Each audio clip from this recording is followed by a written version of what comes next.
निर्देश है कि जो भी परमिशन सप्लाई हो रही है उसको बिना किसी अवरोध के बहुत ही स्मूथ तरीके से कम से कम समय में उन परमिशंस को जारी किया जाए,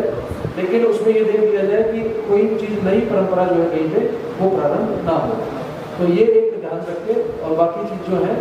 तत्काल जो जहाँ जैसे रिपोर्ट आपको लेनी होती है, इसका एक सिंगल विंडो सिस्टम टाइप का आप अपने तहसीलों में डेवलप कर लें जहाँ से परमिशन जारी हो। तो परमिशन देना और लेने की जो प्रक्रिया है उन दोनों में ही किसी प्रकार की लापरवाही या संकोच या वो चीज़ें नहीं होनी चाहिए। तो जो आम जनमानस से उनसे भी मेरा अनुरोध है कि वो ये ना माने कि हर बार होता है, अरे हमने पिछली बार भी नहीं लिया था।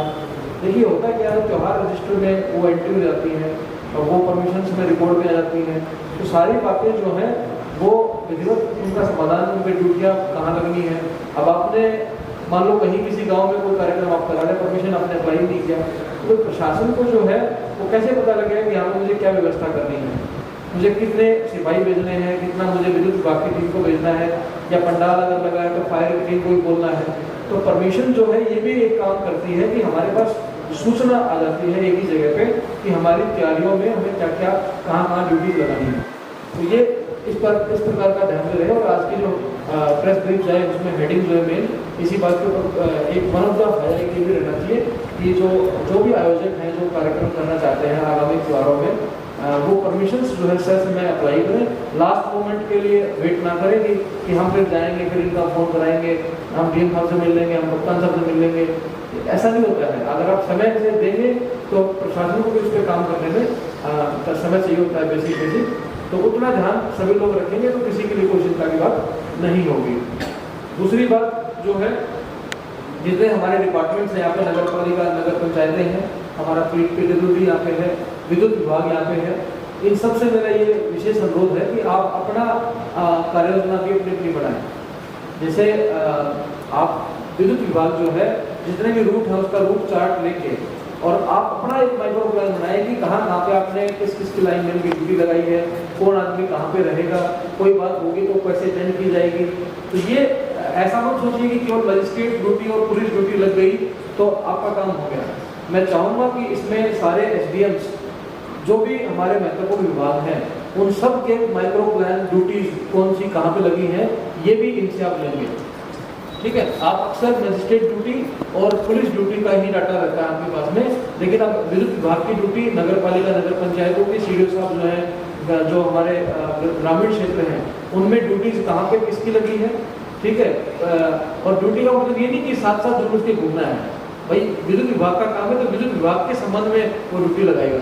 साफ सफाई की ड्यूटी है तो फिर नगर पालिका साफ सफाई की ड्यूटी लगाएगी। तो इस प्रकार के जिस विभाग से जो ड्यूटी माइक्रो प्लान बनना है वो माइक्रो प्लान भी आपके पास में संबंधित जो अधिकारी हैं उनसे प्राप्त हो जाए, उसकी एक समय आप जो है एक निर्धारित कर दें और एक पत्राचार जो है अगर मेरे कार्यालय से भी अगर सबको हो जाए इस विषय में तो बेहतर है। इसमें विस्तृत इंस्ट्रक्शंस हो इनके लिए कि इनसे हमारी क्या क्या अपेक्षाएं हैं, वो पत्र जारी हो जाए और साथ में उसमें नीचे लिखा हो कि इस प्रारूप के ऊपर में आप सूचना जो है इतने टाइम में उपलब्ध कराने का कष्ट करें, जिससे वो कंट्रोल रूम में और हमारे SDMs के कार्यालय में या पुलिस विभाग के पास में वो सारी चीज़ें फ़ोन नंबर सहित उन व्यक्तियों की ड्यूटी हो। अब मान लो कि किसी ग्रामीण क्षेत्र में कोई बात हुई, जैसे बड़ी बार की बात पिछली बार थी, हम लोग मैं तो पैसा भी गए थे उसमें, तो अगर मान लो वो डिटेल हो कि यहाँ पे कई बार ऐसा होता है कि सूचना अगर समय पर पास हो जाए तो कई बार जान हो जाती है। अगर कोई लाइन काटनी हो, अगर आप SHO को या मजिस्ट्रेट को 10 मिनट, मजिस्ट्रेट ड्यूटी है ऑलरेडी एक परंपरा है उसकी, सारे विभाग को पता है, हमारे विभाग को पता है। मैं चाहूँगा कि जल्दी उसकी मजिस्ट्रेट ड्यूटी आपकी अलग अलग त्योहारों की जारी हो जाए। क्राउड मैनेजमेंट और रूट मैनेजमेंट की बात कप्तान साहब ने किया है। मैं बस उसको केवल इतना फ्लैग करूँगा कि रूट जो है ना बिल्कुल क्लियर होना चाहिए कि कहाँ से कौन सा चीज़ जाएगी और उसमें कोई भी फेरबदल। और पिछली बार तो हम लोगों ने फिर भी थोड़ा सा जब कोई घटना हो जाती है तो कार्रवाई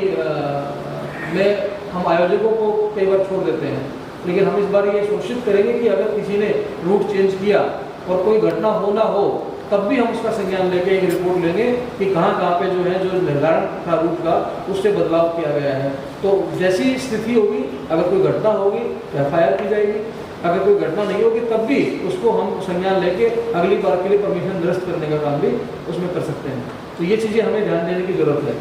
इसके बाद में जो लोकल विसर्जन की बात है ये ऑलरेडी बता दी है एडीएम साहब ने कि भाई फ्लोइंग वाटर्स को, जो बहते पानी है, उन चीज़ों को हम लोग